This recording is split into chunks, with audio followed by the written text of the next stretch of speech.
Hey YouTube, Gecko Guy here.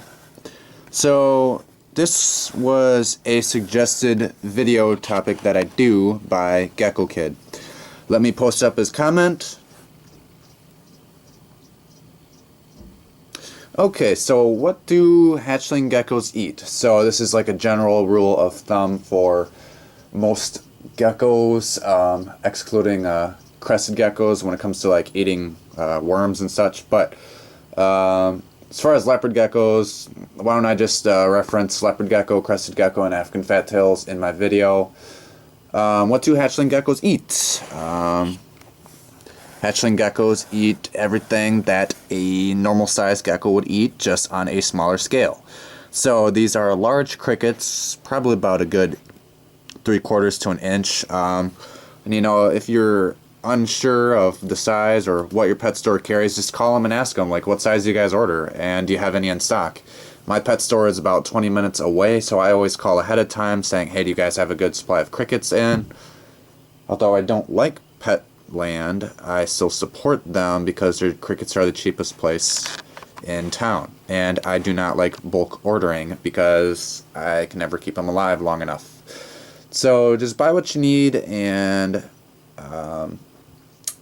you know, buy what you need, and if you've got any left over, get a little container like this.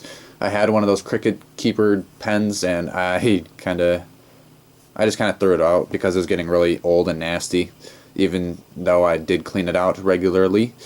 So hatchling geckos eat, you know, crickets, roaches. I personally do not use cockroaches, although I know it's a lot quieter and a lot cleaner and less smelly. I just have a phobia of cockroaches, and I know my mom would not ever allow me to bring cockroaches into the house. And then for your feeder items like your crickets and worms, I like to use a variety of things. Fluker's Cricket Quencher, it is a mouthful to say. This also works for like worms and bugs, and you can buy like polyacromide copolymer crystals. Just add water, and it's basically just this in a can, but with yellow food coloring and a little bit of calcium, liquid calcium in it. It's basically all it is.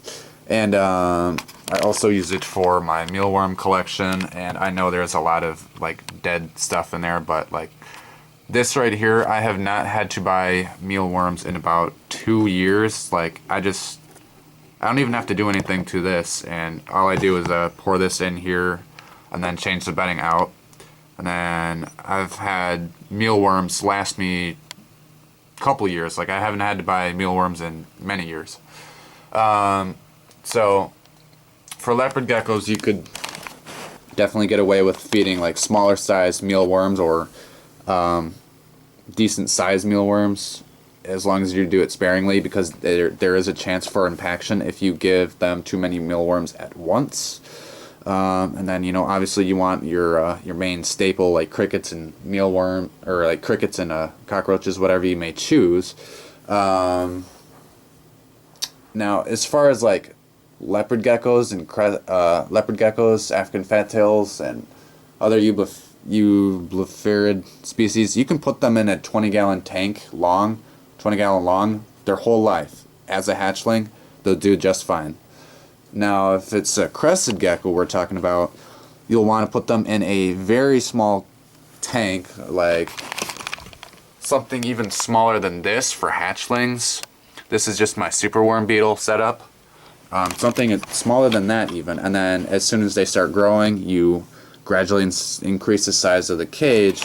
And for a juvenile, you can probably get away with putting it in a 20-gallon tall like that. So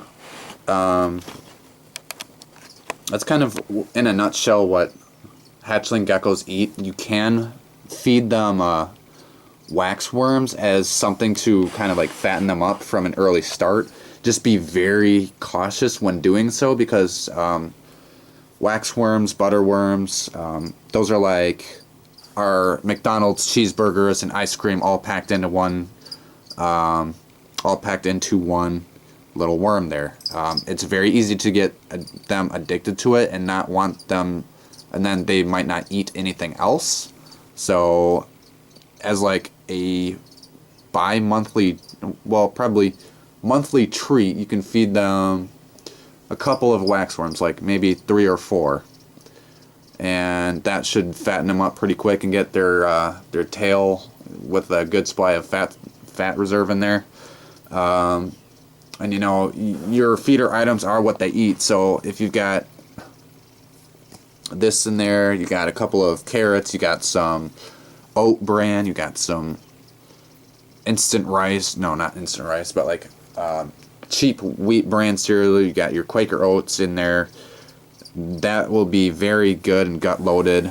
Generally, when you buy them from the pet stores, unless they just came in, they're not gut loaded. But if you buy them from the pet store and you know that they've been there for a couple of days or something, they generally are gut loaded, because I have worked in a pet store and this is exactly what we do, or what we did at the pet store, just on a larger scale. So I hope that clears things up. Be sure to comment, like, and subscribe as always, and I hope to do more reptile videos soon. I'm going to be doing a little bit of revamping to my my reptile tanks here. I'm going to try to do like a theme for each one of them and make them look more naturalistic. So we'll see you guys again. Thanks for watching.